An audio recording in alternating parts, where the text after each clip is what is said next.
அறிவோம். அனைவருக்கும் நமஸ்காரம்.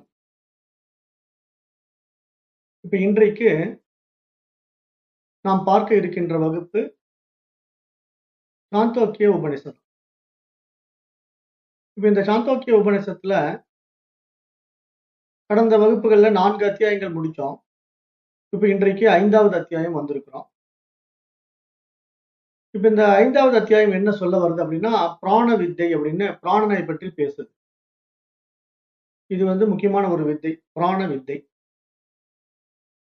இப்ப பிராணன் அப்படிங்கும்போது நம்ம ஜெனரலா என்ன நினைச்சிட்டு இருக்கோம்? நமக்குள்ள இருக்கிற பிராணன் தானே பிராணன் நம்ம நினைச்சிட்டு இருக்கோம். இப்ப நமக்குள்ள உள்ள போயிட்டு வந்துட்டு இருக்கிற மூச்சு காற்றை தான் நம்ம பிராணன் சொல்றோம். அவ்வளவு உயிர்ன்னு சொல்றோம். இது மாதிரி நம்ம தெரிஞ்சு வச்சிருக்கோம். பிராணன் பத்தி நமக்கு தெரிஞ்ச ஒரு அனுபவம். சாஸ்திரம் இந்த பிராணனை 2 வகையில குறிப்பிடுது. ஒண்ணு சமஷ்டி பிராணன், இன்னொன்னு வியஷ்டி பிராணன் அப்படின்னு 2 விதமான பிராணன்களை பற்றி சொல்லும். அது என்னங்க சமஷ்டி பிராணன், வியஷ்டி பிராணன் அப்படின்னு கேட்டீங்கன்னா, இப்ப சமஷ்டி பிராணன் அப்படின்னா இந்த ஒட்டுமொத்த பிரபஞ்சத்தில் இருக்கக்கூடிய காற்று, மூச்சுக்காற்று. அது எல்லாமா இருக்கு, ஈஸ்வரனா இருக்கு, இந்த பிரபஞ்சமா இருக்கு. அதுக்கு சமஷ்டி பிராணன்னு பேரு.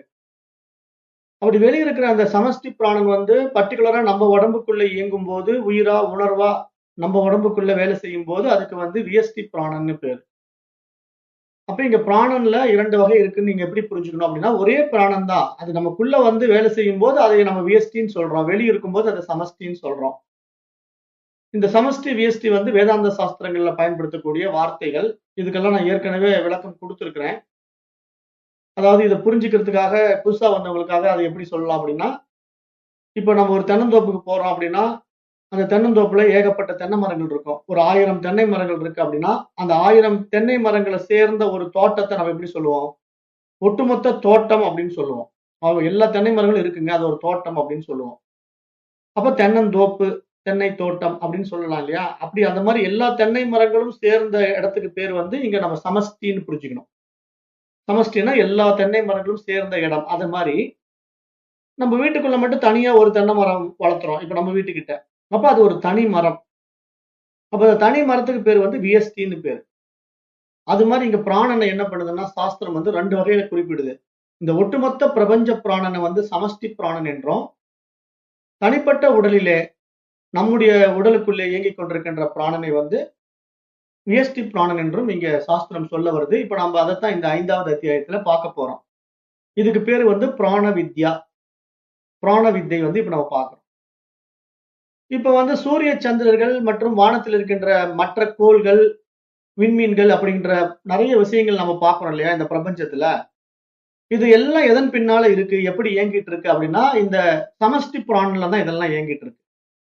இப்ப நம்ம பார்க்கும்போது இந்த விண்மீன்கள்லாம் எப்படிங்க இயங்குது அப்படின்னா, இந்த விண்மீன்களை ஒரு இயக்கத்துக்குள்ள வச்சிருக்கிறது அந்த சமஷ்டி பிராணன் தான் வச்சுக்கிட்டு இருக்கு. அதனுடைய சக்தி தான் அது.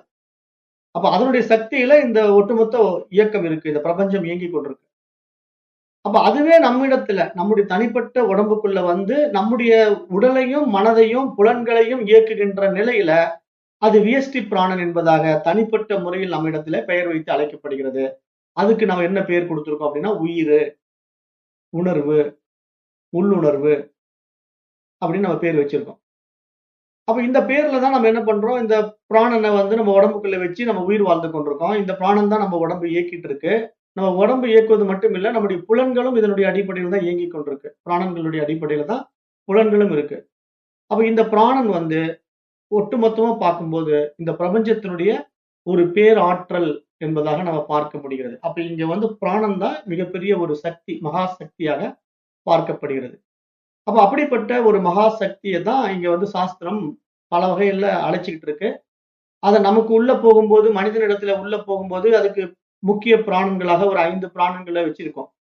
பிராணன், அபானன், உதானன், வியானன், சமானன் அப்படின்ட்டு எல்லாம் உள்ள தனித்தனி பெயர்கள்ல குறிப்பிடப்படுகின்றதாக இருக்கிறதுக்கு என்ன காரணம் அப்படின்னா, இந்த ஒரே பிராணன் தான் நம்ம உடம்புக்குள்ள போகும்போது, அது ஒவ்வொரு இடத்துல எப்படி இயங்குதோ அதை பொறுத்து அதற்கு பெயர் மாற்றம் செய்யப்பட்டிருக்கே தவிர, அந்த பெயர் மாற்றத்தை வைத்துக்கொண்டு இது வேற பிராணன், அது வேற பிராணன் அப்படின்னு நம்ம முடிவு பண்ணக்கூடாது. நம்முடைய புரிதலுக்காக அப்படி எல்லாம் தனித்தனி பெயர்ல வச்சு அழைக்கிறாங்களே தவிர, உண்மையில இருப்பது ஒரே பிராணன் தான். அத நீங்க நல்லா இங்க புரிஞ்சுக்கணுங்கிறது இங்க சாஸ்திரம் சொல்ல வருது.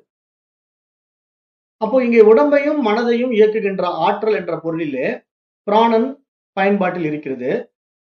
அப்ப இங்க இந்த உடம்பு, மனது அப்படிங்கும்போது இங்க என்ன பண்ணுது? இந்த இயக்கம் வேணும் இல்லையா? இந்த உடம்பும் இயங்கணும், மனசும் இயங்கணும். அதுக்கு முக்கியமான கருவி என்ன அப்படின்னா, இந்த பிராணன் தான். அப்ப இங்க எல்லாவற்றுக்கும், உடம்புக்கும், மனதுக்கும் எல்லாம் முக்கியமாக இருக்கிறது எது? பிராணனாகத்தான் பார்க்கப்படுகிறது என்று நாம் இங்க பார்க்கிறோம். அப்ப இந்த பிராணனுடைய 2 முக்கிய மகிமைகளும் இங்க பேசப்படுகிறது. இப்போ அதுக்கு பின்னாடி என்ன சொல்லுது இந்த சாஸ்திரத்துலன்னா, வாக்கு, கண்ணு, காது மற்றும் மனசு ஆகிய ஒவ்வொன்றுக்கும் ஒவ்வொரு மகிமையும் இங்க பேசப்படுகிறது. ஏன்னா ஒரு வாயின்னா அந்த வாயினுடைய வாக்கு எப்படி இருக்கணும்? கண்ணுன்னா கண்ணுடைய தன்மை எப்படி இருக்கணும்? காதுகள்னா அது எப்படி இருக்கணும்? மனசுன்னா அது எப்படி இருக்கணுங்கிறது எல்லாமே இங்க சாஸ்திரம் கொஞ்சம் விரிவுபடுத்தி பேசுது. ஏன்னா இங்க விஷயம் என்ன அப்படின்னு நீங்க கொஞ்சம் ஆராய்ந்து பார்க்கும்போது, இங்க சூட்சமமா இருக்கக்கூடிய அந்த பிராணனானது அல்லது அந்த மனசானது இங்க ஸ்தூலமாகிய உடம்புக்குள்ள தான் இயக்கம் பெறுது. இந்த உடம்புக்குள்ள வரும்போது இயக்கம் பெறுது இல்லையா? அந்த இயக்கத்தின் அடிப்படையில இங்க வாக்கு, காது, கண்ணு இது எல்லாம் எதற்காக நமக்கு கொடுக்கப்பட்டிருக்கு? அதனுடைய பயன்பாடு என்ன? அப்படிங்கிற நிறைய விஷயங்கள நாம இங்க பார்க்க வேண்டியதாக இருக்கு. அப்படின்னு தான் இந்த சாஸ்திரம் சொல்ல வர்ற விஷயம். அப்ப அத நம்ம இங்க நல்லா புரிந்து கொண்டு இங்க நம்ம நடைமுறைப்படுத்தணும். இந்த இடத்துல உபநிஷத்தினுடைய இந்த 5வது அத்தியாயத்தினுடைய முதல் மந்திரம் என்ன சொல்லுது அப்படின்னா, ஓம் மூத்ததும் முதன்மையானதுமான ஒன்றை யார் அறிகிறானோ அவன் மூத்தவனாகவும் முதல்வனாகவும் நிச்சயமாக ஆகின்றான் அப்படின்னு சொல்லி இந்த முதல் மந்திரம் இங்க சொல்ல வருது. அப்ப இங்க மனம் மற்றும் புலன்களை விட மூத்ததும் முதன்மையானதும் எது இருக்கு அப்படின்னு பார்க்கும்போது பிராணன் அப்படிங்கிற ஒரு விஷயத்தை தான் நம்ம இங்க பார்க்க வேண்டியதா இருக்கு.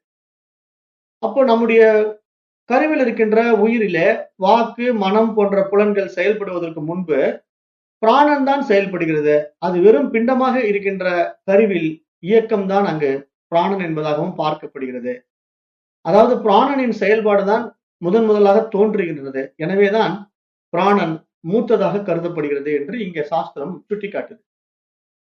அப்ப நம்ம இந்த இடத்துல என்ன புரிஞ்சுக்கணும் அப்படின்னா, இப்ப ஒரு தாயினுடைய கர்ப்பத்துல ஒரு கரு உருவாகுது.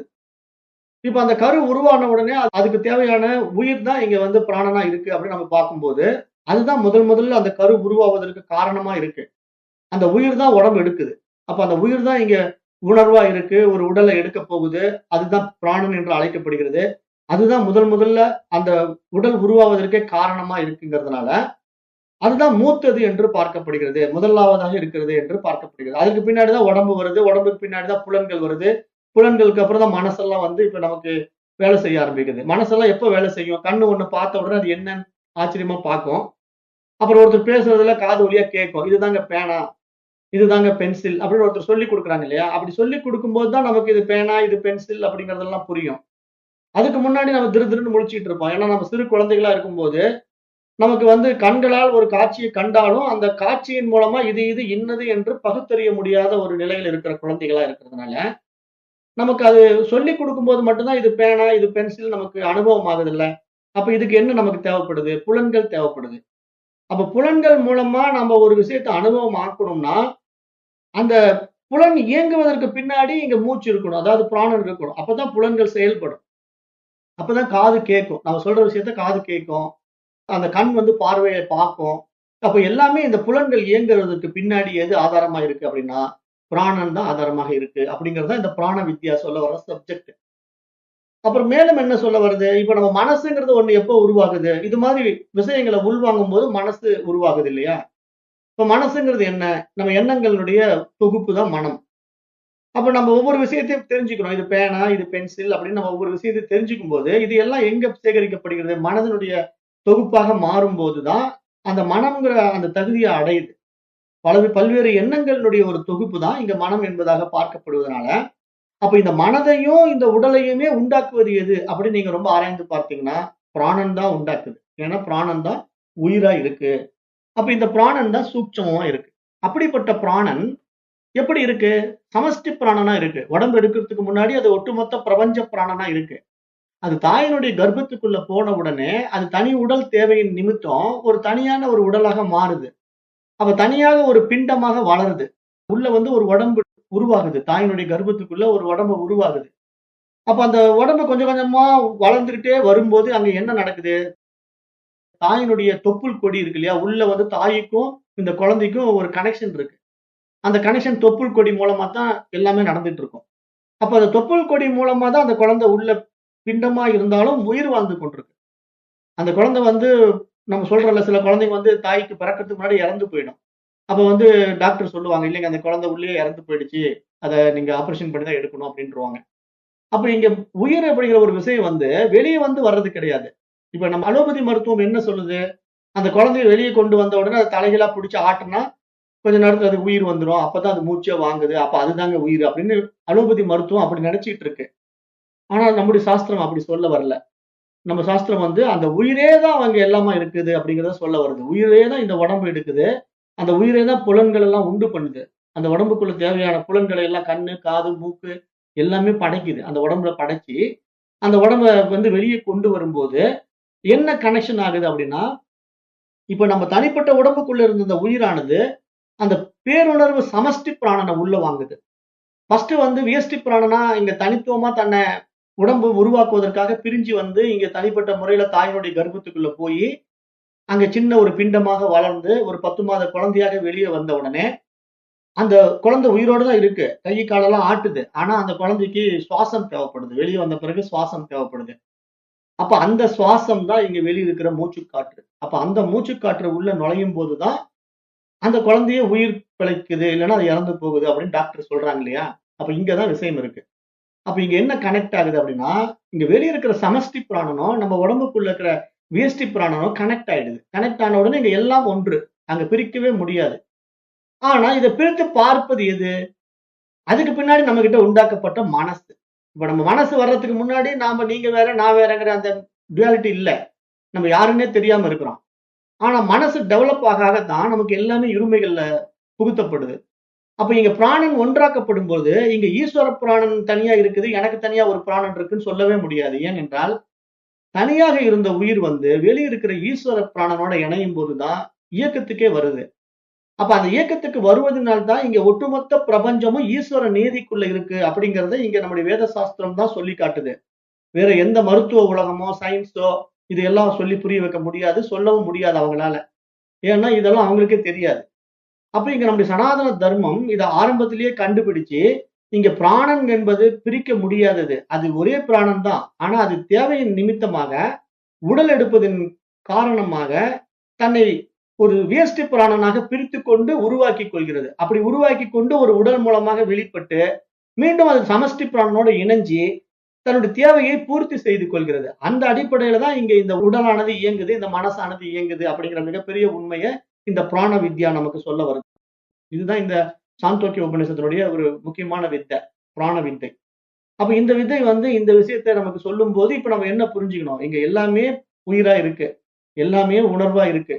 ஆனா அது எல்லாம் ஒன்றுதான் தெரியல நமக்கு. ஏன் ஒன்றுதான் தெரியல அப்படின்னா, நம்ம மைண்ட் என்ன பண்ணுதுன்னா, நான் வேறு, அவன் வேறுங்கிறத சின்ன வயசுல இருந்தே பிரிச்சுடுறாங்க இல்லையா? அம்மாவே சாப்பாடு ஊட்டும்போது என்ன சொல்றா?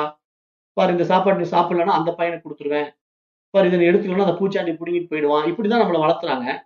அப்ப இந்த மாரி நம்ம வளரும்போது என்ன நினைக்கிறோம்? நமக்கு வேறான விஷயங்கள் இருக்கு. அது நமக்கு எதிரா இருக்குங்கிற மென்டாலிட்டிக்குள்ள நம்ம திணிக்கப்படுறோம். நம்மள அறியாமயே நம்ம திணிக்கப்படுறோம். அவன் புடுங்கிக்குவான், இவன் இழுத்துக்குவான், அவன் அபகரிச்சுக்குவான்னு அம்மா சொல்லும்போதே நம்ம மைண்ட் என்ன ஆயிடுது? அவன எதிரியா பார்க்க ஆரம்பிக்குது இல்லையா? அப்ப தாயினுடைய வளர்ப்புலயும் நம்ம மற்ற விஷயங்கள எதிரியா பார்க்க ஆரம்பிக்கிறோம். பள்ளிக்கூடத்துல போன பிறகு மட்டும் நாம என்ன எதிரியா பார்க்காம இருக்கிறோமான்னா, வாத்தியார் என்ன சொல்றாரு? இவன் வந்து பார் ஃபர்ஸ்ட் ரேங்க் வாங்கியிருக்கான். இவன் நல்லா படிக்கிற பையன். நீ என்ன ரேங்க் வாங்கியிருக்க? நீ உருப்படாத பையன் அப்படின்னு நம்மள திட்டும்போது, நமக்கு என்ன நடக்குது? அந்த பையன் மேல பொறாமை குணம் வருது, கோபம் வருது. அப்ப இது மாரி கல்வி திட்டமும் நம்மள என்ன பண்ணுது? பல வகைகள்ல மற்றவங்கட்ட இருந்து பிரிச்சு காட்டுது நம்மள. நம்முடைய திறமைகள வந்து வெளிப்படுத்த முடியாம, இன்னொருத்தனோட கம்பேரிசன் பண்ணி பண்ணியே நம்மள வளர்த்துறாங்க பார்த்தீங்களா? அது வந்து தாயின் இடத்துல ஆரம்பிச்சு, கல்வி முறையிலயும் அப்படிதான் நம்மளுக்கு கற்றுக் கொடுக்கப்பட்டு, நம்முடைய வாழ்க்கை முறையே அப்படித்தான் இருக்கு. எங்க போனாலும் காம்படிஷன் தான். எங்க போனாலும் போட்டி, பொறாம தான். அப்ப இதெல்லாம் எங்க கொண்டு போய் நம்மள நிறுத்தியிருக்கு? இன்னைக்கு வேர்ல்டு வைடு பார்த்தீங்கன்னா, எல்லாம் ஒருத்தன் அடிச்சுக்கிட்டு ஆடுற வார் லெவல்ல வந்து முடிஞ்சிருக்கு. இப்ப நம்ம இன்னைக்கு வார்லாம் பார்க்கிறோம்ல, எல்லாம் ஒருத்தருக்கு வந்து எத்தன பேர் சாகுறானுங்க. ஈரான்ல பார்த்தீங்கன்னா, அப்படி அடிச்சு சாகுறானுங்க. அப்புறம் நம்ம இப்போ ரஷ்யாவுல பார்த்தீங்கன்னா, அவ்வளோ பேர் கொல்லப்பட்டாங்க. இது மாரி ஒவ்வொரு நாடுகள்லயும் நம்ம பார்க்கும்போது, இஸ்ரேல்ல பார்த்தீங்கன்னா, ஏகப்பட்ட பேர் இறந்தாங்க. எல்லாம் நெறைய அபார்ட்மெண்ட் எல்லாம் அப்படியே இடிஞ்சு விழுந்துருச்சு. அத்தன பாம் போட்டிருக்காங்க. அப்ப இதெல்லாம் எதனால? பொறாமை குணம். அதாவது இவன் வேற, நான் வேற. அவன் இருக்கக்கூடாது. நான் தான் வாழணும். அப்படிங்கிற அந்த கெட்ட புத்தி. அது எங்க தொடங்குதுன்னா, சிறு வயதிலேயே தொடக்கப்பட்டு விடுகிறது. அதுதான் நமக்கு எல்லா வகையிலயும் பிரிவினைய உண்டு பண்ணி, இறைவன் வரைக்கும் நம்மள பிரிச்சு வச்சிருக்கு. நான் வேறு, இறைவன் வேறுங்கிற மாரி நம்மள கொண்டு வந்து நிறுத்தி வச்சிருக்கு. இதுதான் நம்ம இடத்துல இருக்கின்ற மிகப்பெரிய பிரச்சனை. அதை இங்க சொல்லுது. பிராண வித்யா வந்து என்ன சொல்லுதுன்னா, இப்படி எல்லாமே அந்த பிராணனாக இருக்கிறது. ஒட்டுமொத்த பிரபஞ்சமே வந்து சமஷ்டி பிராணனா இருக்கு. அப்ப அந்த சமஷ்டி பிராணன்ல இருந்து ஒரு சிறு பகுதி தான் வியஷ்டி பிராணனாக இந்த உடலுக்குள்ளே இயங்கிக் கொண்டிருக்கு. அப்ப இந்த வியஷ்டி பிராணன பிடிக்கும்போது தான் சமஷ்டி பிராணன் என்னங்கிறது நமக்கு தெரியும். அதுக்கு தான் நம்ம உதாரணம் எல்லாம் சொல்லும்போது, கடல் நெறைய தண்ணி இருக்கு. ஆனா அந்த கடல்ல இருந்து வெளிப்படுகின்ற நீர் துளிகள் வந்து கடலுக்கு வேறாக கிடையாது. ஆனா கடல்ல இருந்து தெளிக்கின்ற நீர் துளிகள் பார்க்கும்போது, நெறைய நீர் துளிகள் வருதுங்கும்போது, அது தன்னை தனித்தனியா நெனச்சுக்குது. ஆனா உண்மை என்ன? அது ஒரே கடல் தான். அது மாதிரி இங்க பிராணனுடைய அடிப்படையில நீங்க வேற உயிர், நான் வேற உயிர் அப்படிங்கிறத நம்ம தவறா புரிஞ்சு வச்சிருக்கோம். அந்த அஞ்ஞானம் தான் நம்மள என்ன பண்ணுது? பிரிவினைய உண்டு பண்ணி, நீ வேறு, நான் வேறுங்கிற இருமைகளுக்குள்ள நம்மளை கொண்டு வந்து நிறுத்துது அப்படிங்கிறத இங்க சாஸ்திரம் சொல்லி புரிய வைக்குது. அப்ப இங்க 2 மகிமைகள பத்தி பேசுது இல்லையா இந்த இடத்துல? மகிமை பத்தி பேசும்போது, இப்ப வந்து பிராணனுடைய 6 மகிமைகள் வந்து இங்க சொல்லப்படுது. இந்த 6 மகிமைகள்ல முதல்ல இப்ப நம்ம வந்து என்ன பண்ணிட்டோம்? இந்த உடம்பு உருவாவதற்கான மூத்த விஷயம், அதாவது மூல முதல்வன் யாரு அப்படின்னு பார்த்தா, உயிர் தான் மூல முதல்வனா இருக்கு. அப்ப அந்த உயிர் தான் மூல முதல்வன்னா, அந்த மூல முதல்வனுக்கு பேர் என்ன? நாதம். அவன் தான் ஓம்காரம். அப்ப இங்க ஓம்காரமா தான் நமக்கு உயிரே இருக்கு. இப்ப நம்ம வந்து இங்க எல்லாமே ஒரு சூட்சமம், பரிபாஷை, ரகசியம். அப்ப இங்க உயிர் அப்படிங்கிற அந்த ஓம்காரம் தான் பிரபஞ்சமா இருக்கு. அப்ப இங்க ஓம்காரம்ங்கிறதே பிராணனா இருக்கு. அதுதான் இங்க விஷயம். அப்ப அந்த ஓம்காரமே நாதமா இருக்கு. அந்த ஓம்காரமே மூல முதல்வனா இருக்கு. அப்ப இங்க எல்லாமே ஓம் தான். ஓமுக்கு வேற இங்க எதுவுமே கிடையாது. அப்ப இங்க அப்படி இருக்கும்போது, அந்த ஓம்ங்கிற ஒரு விஷயத்த இங்க முதலானவன், மூல முதல்வன், கணபதி, விநாயகர் அப்படின்னு நமக்கு சமயங்கள்ல சொல்லப்படுகின்ற விஷயமாக பார்க்கப்படுது. சாஸ்திரங்களுடைய அடிப்படையில பார்க்கும்போது, இங்க மூல முதல்வனாக யார் இருக்கிறா? பிராணன் இருக்கிறது. பிராணன் தான் முதலாக தோன்றுகிறது. எனவேதான் பிராணன் மூத்ததாக கருதப்படுகிறது. அப்ப பிராணனிடத்திலிருந்து வெளிப்பட்டது தான் இந்த உடல். அந்த உடலிலிருந்து வெளிப்பட்டது தான் புலன்கள். அந்த புலன்கள் மூலமாக அடையப்பட்டது தான் மனசு. அப்ப இங்க வந்து ஒரு சூட்சுமமான பிராணன் என்ன பண்ணுதுன்னா, சூட்சுமமான விஷயத்தை வந்து ஸ்தூலத்துக்கு மாத்த விரும்புது. அப்படி ஸ்தூலத்துக்கு மாத்த விரும்பும்போது, அது உடல கொண்டு வந்து அனுபவமாக்க பாக்குது, மனச கொண்டு வந்து அனுபவமாக்க பாக்குது. அப்ப எல்லாமே அதனுடைய கண்ட்ரோல்ல, அதனுடைய இயக்கத்துக்குள்ளேயே வச்சுக்கிட்டு, அதுவே எல்லாமா பரிணமிக்குது அப்படின்னு நம்ம இங்க பார்க்கணும். அதாவது ஒரே விஷயம் தான் பல்வேறாக பரிணமிக்குது. அத நம்ம இங்க புரிஞ்சுக்கிட்டோம்னா, இங்க வந்து இருப்பது ஒன்றே அப்படிங்கிற ஒரு தெளிவு நமக்கு இங்க வரும். 2வது மந்திரம் என்ன சொல்லுதுன்னா, வாக்கின் மகிமை அப்படின்னு சொல்லி, இப்ப நமக்கு புலன்களுடைய அடிப்படையில நான் சொன்னேன்ல ஏற்கனவே 4 விஷயங்கள் சொன்னோம். என்னென்ன சொன்னேன்? வாக்கு, மனம், புலன்கள், அப்புறம் உயிர். அப்படி உயிரில் கலந்திருக்கின்ற இந்த விஷயங்கள். இதெல்லாம் எந்த அடிப்படையில் இயங்குதுன்னா, பிராணனுடைய அடிப்படையில் இருக்குதுங்கிறதுனால, இப்ப வாக்கினுடைய மகிமையை வந்து இந்த 2வது மந்திரம் பேசுது. இது எப்படி சொல்லுதுன்னா, வாக்கின் அந்தஸ்தை அறிபவன் உலகத்தாரோடு, இந்த சமுதாயத்தோடு அந்தஸ்து உடையவனாகின்றான் என்பதாக இங்கு பார்க்கப்படுகிறது. வாக்கு என்பது ஒரு மிகப்பெரிய சக்தி. அது ஒரு பேச்சாற்றலாக மனிதனிடத்திலே வெளிப்படுகின்றது. அப்பொழுது மனிதனிடத்திலே வெளிப்படுகின்ற ஒரு பேச்சாற்றல் என்பது மிக மிக முக்கியமான ஒன்று. அப்ப அந்த வாக்கை சரியாக பயன்படுத்த தெரிந்தவன் சமுதாயத்தில் அந்தஸ்தை பெறுகின்றான். அதனால் வாக்கு அந்தஸ்து மிகவும் உயர்ந்ததாக பார்க்கப்படுகிறது என்று இங்க இந்த இடத்துல 2வது மந்திரம் வாக்கின் மகிமையை பற்றி பேசுது. நம்ம இடத்துல இருக்கின்ற புலன்கள்ல வந்து இப்ப நம்ம பேசணும் அப்படின்னா, அந்த வார்த்தை வெளிவரணும்னாலும் அதுக்கு பின்னாடியே பிராணன் இருக்கு. ஏன்னா பிராணன் இல்லன்னா இப்ப நம்ம காத்தே வராது. வாயில இருந்து காத்தே வரல. அப்ப எப்படி வரும்? மூச்சு இருந்தா தான் பேச முடியும். அப்ப இந்த மூச்ச ஆதாரமா வச்சுக்கிட்டு தான் இந்த வாக்கானது நம்மகிட்ட செயல்படுது. அப்பதான் நான் பேச முடியும். அப்ப நான் பேசுற நிலை வந்து நமக்கு எப்ப நடக்கும்? அந்த மூச்சு காற்று நமக்கு சீரா இருந்தா தான் நம்ம சீரா பேச முடியும். நமக்கு மூச்சு காற்று சீரா இல்லன்னா பேசுறதுலயும் வாய் கொளற ஆரம்பிக்கும். அப்புறம் நம்ம எங்கேயாவது வேகமா ஓடிட்டோ அல்லது மலை ஏறிட்டோ நீங்க பார்த்தீங்கன்னா, அப்படியே தஸ்ஸு புஸ்ஸுன்னு மூச்சு வாங்கும்போது உங்களுக்கு வார்த்தைகள் சரியா வராது. இருங்க நானு கொஞ்சம் ஆசுவாசப்படுத்திக்கிட்டு பேசுறேங்க அப்படின்னு சொல்லுவீங்க.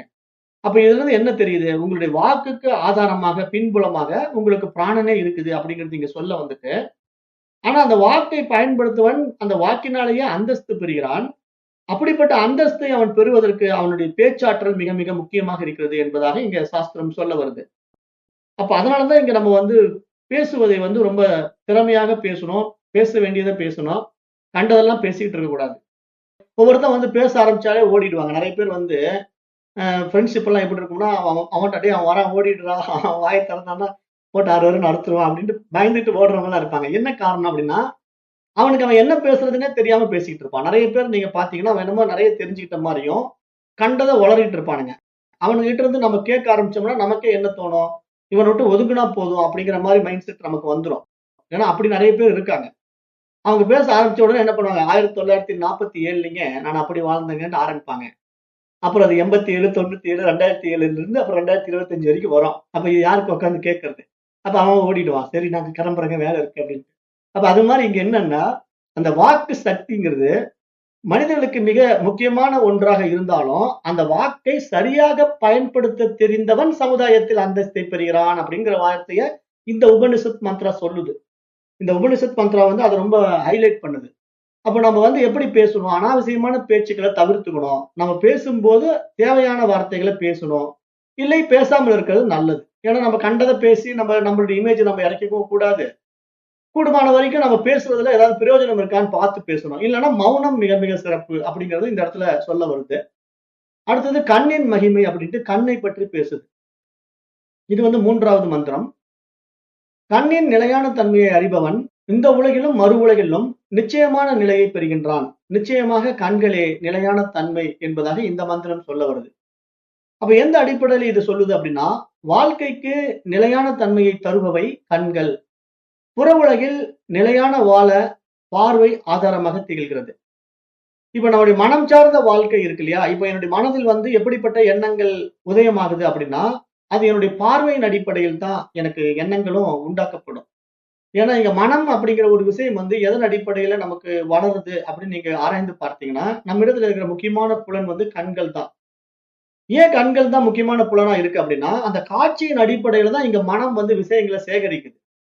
இப்ப நீங்க அதுக்கு உதாரணமா யார எடுத்துக்கலாம்னா, சிறு குழந்தைகள் எடுத்துக்கலாம். நீங்க சிறு குழந்தைகள பார்த்தீங்கன்னா, துரு துரு துருன்னு அங்க இங்க போய் எதையாவது இழுத்து போட்டுட்டே இருக்கும். எதையாவது எடுத்துக்கிட்டே இருக்கும். ஏன் அப்படி துரு துருன்னு இருக்கு அந்த குழந்தைங்க? அந்த இடத்துல போய் பேனாவ இழுக்கும். இந்த இடத்துல டப்பாவ பிடிச்சு இழுக்கும்.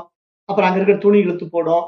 அப்ப ஏன் இந்த குழந்தைங்க இப்படி பரபரப்பா போய் வீட்ல இருக்கிற சாமானெல்லாம் இழுத்து போடுதுன்னா, அந்த கண் பார்வை என்ன பண்ணுதுன்னா, காட்சிகள காணும்போது, அது என்னன்னு தெரிஞ்சுக்கிறதுக்கு ஆர்வக் கோளாறுல போய் ஒவ்வொன்னையும் பிடிச்சு இழுக்கும். அத பிடிச்சு இழுத்து அது என்னன்னு பார்க்கும். அத நோண்டி பார்க்கும். அத உடைச்சு பார்க்கும். எந்த பொருளையும் உருப்படியா வைக்காது. குழந்தைங்க கிட்ட மட்டும் நீங்க பார்த்தீங்கன்னா, அப்படி ஒரு கேரக்டர் இருக்கும். அது என்ன காரணம்னா, கண்கள் தான் அதுக்கு முக்கியமான புலன் காரணம். அப்ப இந்த கண்கள் மூலமா தான் நம்ம காட்சிகள வைத்துக் கொண்டு தான், நம்முடைய மனதினுடைய வாழ்க்கையை நம்ம சிறக்க வைக்கவும், சீரழிக்கவும் முடியும் என்று இங்க சாஸ்திரம் சொல்லுது. அப்ப அதனால தான் மகான்கள் வந்து ஆரம்பத்திலேயே நமக்கு புலன்கள அடிப்படையா வைத்து நமக்கு என்ன சொல்றாங்க அப்படின்னா, "தீயவை பார்க்காதே, தீயவை கேட்காதே, தீயவை பேசாதே" அப்படின்ட்டு நம்முடைய புலன்களுக்கு முக்கியமான கமாண்ட் இந்த 3யும் குடுக்குறாங்க. ஏன் அப்படின்னா, கண்கள் வந்து கெட்டத பார்த்துருச்சுன்னா, அதுல ஈர்க்கப்பட்டு விடும். அதுல ஈர்க்கப்பட்டு விட்ட உடனே அதுதான் நமக்கு தேவைப்படுதுன்னு ஆசைப்பட்டு அதுல போய் சிக்கிக்கும்.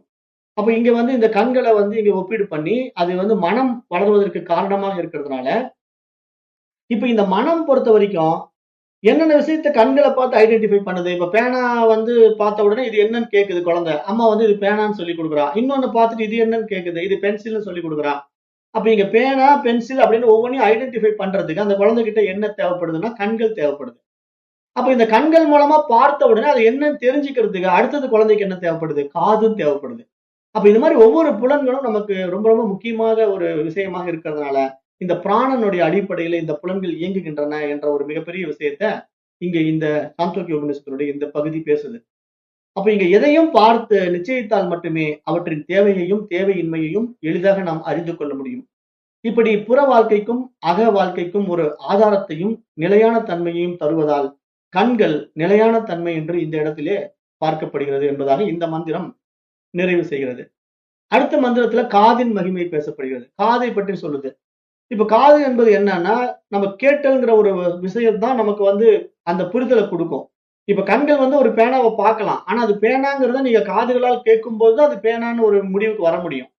உங்களுக்கு காது கேட்கும் சக்தி இல்லாத குழந்தைகிட்ட போயி கண்ல பேனாவ பார்க்கும். ஆனா அது என்னன்னு அந்த குழந்தைக்கு நீங்க எப்படி புரிய வைக்க முடியும்? அப்ப வெறும் கண்ணு மட்டும் இருந்தா அந்த குழந்தையினால அந்த பொருள ஐடென்டிஃபை பண்ண முடியுமான்னா, முடியாது. அப்ப கண்ணும் இருக்கணும், காதும் சரியா இருக்கணும் இல்லையா? அப்ப கண்கள் வந்து ஒரு பொருளை பார்க்கும். காது வந்து அந்த பொருளுடைய பெயரை அறிந்து கொண்ட பிறகு தான் மனசு அத பதிவு பண்ணும். அப்ப இங்க மனசு டெவலப் ஆகணும்னா, இங்க புலன்கள் சரியாக இயங்க வேண்டும்ங்கிற அடிப்படையில இங்க காதையும் எடுத்து பேசுது. அப்ப காது என்ற செல்வத்தை அறிபவனுக்கு ஆன்மீகம் மற்றும் உலகியல் சம்பந்தமான எல்லா விருப்பங்களும் நிச்சயமாக கைகூடுகின்றன. ஆகவே இங்கு காதுதான் ஒரு மிக உயரிய செல்வம் என்பதாக பார்க்கப்படுகிறது என்று இங்க சாந்தோக்கிய உபனிஷத் பேசுது. ஏன் காதுதான் மிக முக்கியமான செல்வம் என்பதாக பேசப்படுகிறது அப்படின்னு பார்த்தா, நம்ம தமிழ்ல கூட ஒரு பழமொழி இருக்கு. செல்வத்துள் செல்வம் செவிச்செல்வம் அச்செல்வத்துள் எல்லாம் தலை அப்படின்னு திருவள்ளுவருடைய திருக்குறளும் இருக்கு. இப்ப இங்க செல்வத்துள் செல்வம் செவிச்செல்வம் அப்படின்னு ஏன் சொல்றாங்க அப்படின்னா, இப்ப நீங்க கண்கள் வழியா ஒரு விஷயத்த பார்த்தா மட்டும் போதாது. அத காதுகள் வழியா புரிந்து கொள்ளும் போதுதான் மனசு அத இது இது இன்னது அப்படின்னு பகுத்து பிரித்து ஐடென்டிஃபை பண்ண முடியும். அப்ப காதை ஏன் ஒரு உயர் செல்வமா பார்க்கறாங்க? செல்வத்துள் செல்வம் செவிச்செல்வம் அப்படிங்கிறார் திருவள்ளுவரே சொல்றாரு. அப்ப செல்வத்துள் செல்வம் செவிச்செல்வம்னு ஏன் சொல்றாருன்னா, இப்ப நம்ம இது மாதிரி விஷயங்கள காதுகள் வழியா தானே கேட்டு புரிஞ்சுக்க முடியும். அப்ப நீங்க காதுகள் வழியா இது மாதிரி அத்தியாத்ம ஞான கல்வியும் கற்றுக்கொள்ளலாம். அதே காதுகள் வழியா நீங்க கெட்ட விஷயங்களையும் கற்றுக்கொள்ளலாம். 2க்குமே காது தான் உங்களுக்கு பயன்பாட்டுல இருக்கு. அப்ப நீங்க காதை எப்படி பயன்படுத்துறீங்களோ, அத பொறுத்து உங்களுடைய மனமானது விரியும். அப்ப நீங்க கெட்ட விஷயங்கள காதுல வழியா கேட்டுக்கிட்டே இருந்தீங்கன்னா, உங்க மனசு என்ன ஆகும்? கெட்டத நோக்கி ஈர்க்கப்பட்டு நீங்க கெட்டவனா மாறிடுவீங்க. அப்ப உங்க பிஹேவியர் ஏன் கெட்டு போச்சு அப்படின்னா, நீங்க கேட்ட விஷயங்கள் பூரா கெட்ட விஷயங்கள். அப்ப நீங்க நல்ல விஷயங்கள மட்டும் கேட்டு நல்ல விதமா வளர்ந்திருந்தீங்கன்னா, உங்க பிஹேவியர் எப்படி இருக்கும்? நல்லா இருக்கும் இல்லையா? அப்ப அதனால இங்க செல்வத்துள் செல்வம் செவிச்செல்வம் என்று திருவள்ளுவர் சொல்வது போல, இங்க சாந்தோக்கிய உபனிஷத்து காதே ஒரு மிக உயரிய செல்வம் என்பதாக இங்க பார்க்குது. அப்ப செல்வத்தை அறிபவன் என்றால் செல்வம் சம்பாதிக்கும் வழியை அறிந்தவன் என்பது பொருள் என்பதாக பார்த்தாலும், உண்மையில் அந்த செல்வம் என்ன? வேத காலத்தில் இந்த உலகியல் விருப்பங்களுக்கும் சரி, ஆன்மீக விருப்பங்களுக்கும் சரி, அவற்றை நிறைவேற்றுவதற்கான இது போன்ற அத்தியாத்ம கல்வியை கற்றுக்கொள்வதற்கான ஒரு புலனாக இந்த செவிப்புலன் பார்க்கப்பட்டது என்றுதான் இங்க சாந்தோக்கிய உபனிஷத்து இந்த காதை பற்றி பெருமையாக பேசுது. அப்ப இங்க காதினுடைய நோக்கம் என்ன அப்படின்னா, இது மாதிரி அத்தியாத்ம ஞான கல்விகளை கேட்பது. சிரவணம் அப்படின்னு சொல்லுவோம் அதுக்கு. சான்ஸ்கிரிட் வேர்ட்ல சிரவணம் அப்படின்னா கேட்டல்னு அர்த்தம். அப்ப காதுகளால் இது போன்ற உயரிய விஷயங்களை கேட்கும் போதுதான் நமக்கு அந்த புரிதல் நம்ம எதற்காக வந்திருக்கிறோம், நம்மளை பத்தி நம்ம தெரிந்து கொள்ள முடியும். அவரை நம்ம கேட்கிற விஷயங்கள் ஒவ்வொன்றும் இது இது இன்னதுன்னு பகுத்தறிய முடியும். அப்ப நம்ம இந்த உலகியல் வாழ்க்கையில வாழ்வதாக இருந்தாலும் சரி, ஆன்மீக வாழ்க்கை வாழ்வதாக இருந்தாலும் சரி, நம்மிடத்தில் இருக்கின்ற மிக முக்கிய புலன்களில் காது மகத்தான பங்கை வகிக்கிறது என்பது அடிப்படையில இங்கு காதை பற்றி பேசும்போது, அந்த செல்வத்தை அறிபவன் என்றால் அந்த காது என்ற செல்வத்தின் வாயிலாக இந்த உலகத்தில் இருக்கிற அத்தனை விஷயங்களும் அவன் அடைய முடியும் அப்படிங்கிற ஒரு அருமையான விஷயத்தை இந்த இடத்துல சாந்தோக்கிய உபனிஷத்து இந்த புலன்கள்ல 3 புலன் பேசிடுச்சு. கண்ணு, காது, அப்புறம் நம்ம என்னென்னு பார்த்தோம். கண்ணின் மகிமை, வாக்கின் மகிமை, வார்த்தை, பேச்சு, இந்த 3ம் நம்ம பார்த்து முடிச்சிட்டோம். இப்ப அடுத்தது மனதின் மகிமை. இப்ப மைண்ட பத்தி பேசுது. இப்ப இது 5வது மந்திரம். மனதின் இருப்பிடத்தை அறிந்தவன் தன்னை சேர்ந்தவர்களுக்கு நிச்சயமாக புகலிடமாக திகழ்கின்றான். ஆகவே இங்கு மனமே இருப்பிடம் என்பதாக இந்த மந்திரம் மனதின் மகிமையை பற்றி பேசுது. அப்ப 5 புலன்களும் புற உலகிலிருந்து பெறுகின்ற தகவல்கள் அனைத்திற்கும் இருப்பிடமாக திகழ்வது மனம். அதனால்தான் மனதை இருப்பிடம் என்று இங்கு கூறப்படுகிறது என்று பார்க்கிறோம். அப்ப இப்ப நம்முடைய மனசானது எப்படி டெவலப் ஆச்சு அப்படின்னு நான் ஏற்கனவே சொல்லிட்டேன். மனம்ங்கிறது உங்களுக்கு உண்மையிலே கிடையாது. நீங்க பிறக்கும் போது, நீங்க சின்ன குழந்தையா இருக்கும்போது உங்களுக்கு மனசு ஆக்டிவேட் ஆகல. ஆனா அந்த மனதை எப்ப நீங்க ஆக்டிவேட் பண்றீங்க அப்படின்னா, செயல்பாட்டுக்கு கொண்டு வரீங்க அப்படின்னா, அது புலன்கள் அடிப்படையில கண்களால் ஒரு விஷயத்த பாக்குறீங்க, காதுகளால் ஒரு விஷயத்த கேட்கிறீங்க. அதையெல்லாம் இது இது இன்னது என்று பார்த்து பெரியவங்க சொல்றதை வச்சு கேட்டு அதை நீங்க உள்ள போய் ஸ்டோர் பண்றீங்க. அப்பதான் உங்களுக்கு மனசானது விரிய ஆரம்பிக்குது. அப்பதான் இந்த விஷயங்கள் எல்லாம் உள்ள போய் உங்க மனம் பெரிய மனமா மாறிடுது. அப்ப இந்த மனம் ஏகப்பட்ட விஷயங்களை உள்வாங்கி கொண்டு ஏராளமான விஷயங்களை உள்ள வச்சுக்கிட்டு ஹேண்டில் பண்ணிட்டு இருக்கு. அப்ப இப்படி இருக்கிற இந்த மனம் எல்லாவற்றிற்கும் இருப்பிடம் என்று இங்க சாஸ்திரம் சொல்லுது. மனசு தான் இந்த புலன்களையும் வச்சுக்கிட்டு இருக்குது, இந்த உடலையும் வச்சுக்கிட்டு இருக்குது. அப்ப இங்க இந்த அடிப்படையில இங்க மனம் தான் அதனுடைய இருப்பிடம் அப்படிங்கிறத சொல்ல அடுத்தது இது எல்லாத்துக்கும் எது ஆதாரமா இருக்கு? இப்ப இந்த மனசு பார்க்கலாம், காது பார்க்கலாம், கண்கள் பார்க்கலாம், வாக்கு பார்க்கலாம், வார்த்தை. ஆனா இது எல்லாவற்றுக்கும் ஆதாரமாக முதலாவதாக முதன்மையானதாக பிராணன் மட்டுமே இருக்கிறது என்று இனி வருகின்ற 6வது மந்திரத்திலிருந்து 15வது மந்திரத்தின் வரைக்கும் இந்த பிராணனை பற்றி பேச போகுது இந்த இடம். அதுல என்ன சொல்ல வருதுன்னா, இந்த பிராண வித்யா இப்ப நம்ம பார்த்துட்டு இருக்கோம். இப்ப இந்த பிராண வித்யாவுல முதல்ல நமக்கு மூத்தது எது? பிராணன். அப்ப முதன்மையானது ஆகிய 2 மகிமைகளுடன் கூடியதாக இந்த பிராணனை நம்ம பார்த்தோம்.